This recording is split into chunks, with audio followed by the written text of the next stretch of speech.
બનાસકાંઠામાં ભારતીય કિસાન સંઘનું આવેદનપત્ર ખેડૂતોના વિવિધ પ્રશ્નોને લઈને કલેક્ટરને આપ્યું આવેદનપત્ર રીસર્વેમાં ભૂલોના કારણે ખેડૂતોને મુશ્કેલી પડતી હોવાનું કિસાન સંઘનું કહેવું છે। જૂના રેકોર્ડમાં રહેલા રસ્તાઓ નવા રેકોર્ડમાં ન હોવાથી મુશ્કેલી પડે છે।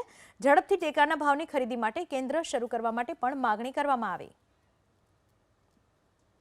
આજે આ લોકો ખેડૂતો બધા ભેગા થઈ ગયા છે, એમનો કોઈ પ્રશ્ન ઉભરતો નથી। જ્યારે કિસાન સંઘ શંકરસિંહ વાઘેલા વખતે ખેડૂતોનું ખૂબ આંદોલન થયું, એ વખતે શંકરભાઈએ કીધું કે તમે જતા રહો, તમારો 8 કલાકમાં કામ કરીશ। તો અત્યારે જે ખેડૂત પાણી પીએ છે ને, એ તો શંકરભાઈને લીધે જ પીએ છે, નહીતર એ પાણી હાલ બોરવાળા ચાલુ ન કરી શકતા હોત।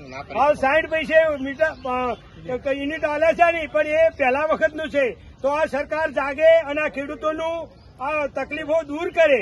કોઈ બાયપાસ ને કોઈ આ પાસ ને કરીને લોકોનો તકલીફો છે। કોઈ વડે હવે કે આ ખાતર ના ચાલે ને આ ના ચાલે, એ થોડું ચાલશે। બધું જુએ સરકાર, બધી ખબર પડે છે, પણ જે મોટા માથા છે એને બધું લઈ લે અને આ બધી તકલીફો દૂર કરવા મળે એનું કામ કરે છે અને પેટ ભરે છે।